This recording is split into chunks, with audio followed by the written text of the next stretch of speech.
Hey book bosses, it is booth season, so I wanted to hop on and do a couple of videos to kind of give you some tips and tricks during this really fun season that we have.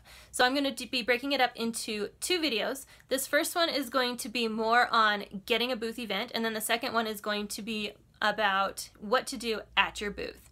So one of the things that you're going to want to remember when you're doing a booth event is that booths are to get bookings. Facebook parties and home parties are where we're going to make the most money. When we do a vendor event, there's usually a vendor fee. And so because we only make 25% commission, it takes 4 times as the amount of sales in order to pay back the vendor fee. So if you have a $100 vendor fee, you're going to have to sell $400 in books just to pay back the vendor fee. Then you're going to start making money. So for that reason, if I am doing an event and I make enough to pay back my vendor fee and I get a couple of bookings, I would call that a successful event and I would do it again.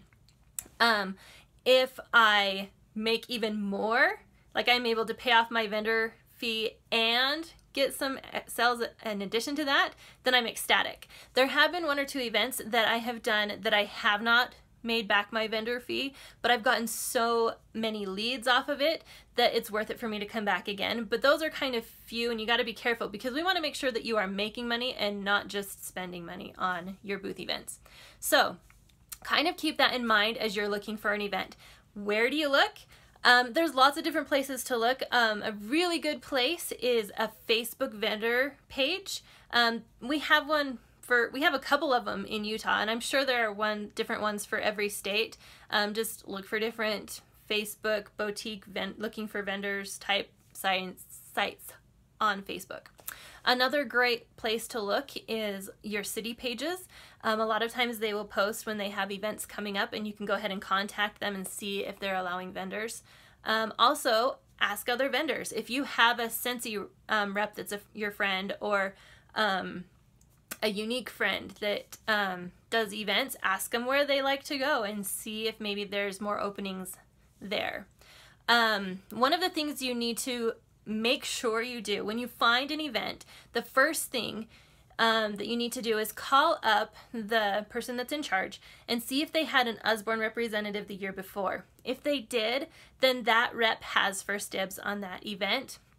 If they didn't, then it's fair game and you're good to go and you can go ahead and send in your application. Now, if they did have a rep that came last year, but they haven't registered for it yet, you might still be able to do the event, but you have to wait until 30 days before the event. You need to give that rep time to actually turn in their application because they do have first dibs. Now, if it's within that 30 days before the event time period, and they still haven't turned in their application, then you're good to go. You can go ahead and do the event and it's all good. Now, if if there's an application deadline and that is outside of that 30-day window, go ahead and talk to your team leader because there are special circumstances where you can put in an application before that 30 days. So we can kind of help you out there on a case-by-case basis.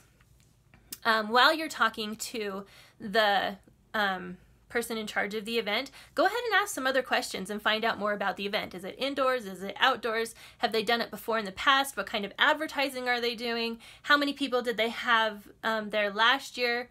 Did the vendors think it was successful? So those are some great questions to ask to decide if it's going to be a good event for you or not. When it comes right down to it though, you're never going to know if an event is going to be good or bad until you do it at least once. Okay, that's not true. There are some key, if they've done it in the past and they haven't had a lot of people come, that could be a red flag that it's not going to be a very good event. But a lot of times a booth is worth trying once to see if it's going to be a good fit. But if you have any questions about how to decide, go ahead and ask me or your team leader, and we'll kind of walk you through and kind of see, give you our opinion of whether we think it would be worth the cost of doing the event.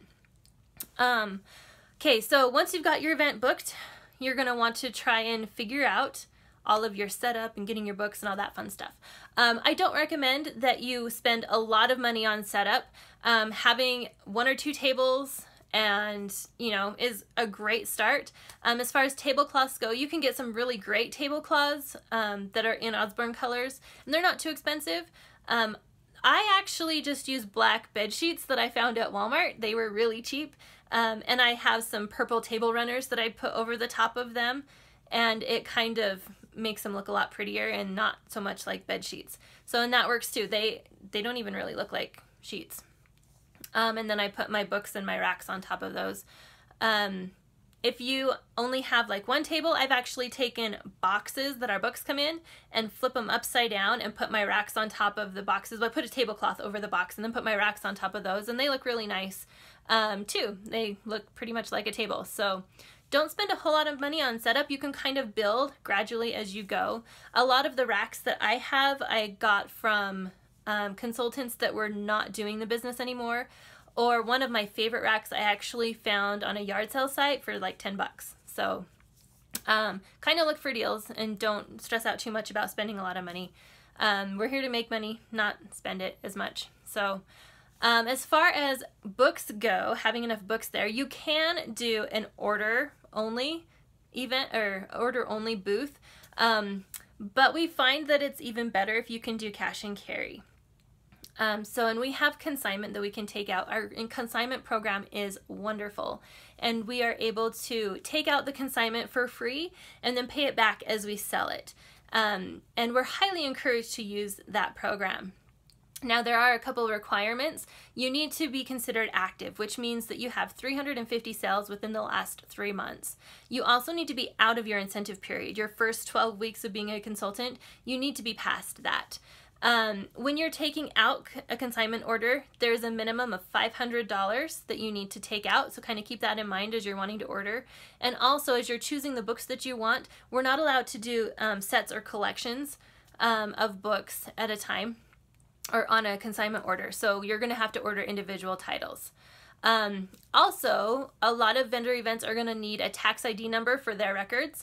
And we have those in our back office. Each state has a tax ID number that you can give them. So if you need one of those, let us know and we can help you look that up. All right, so that's all I'm going to do for this video. Go ahead and let me know if you have any questions, and good luck finding your events. And stay tuned for video 2, which is going to be all about what to do at your booth. See ya.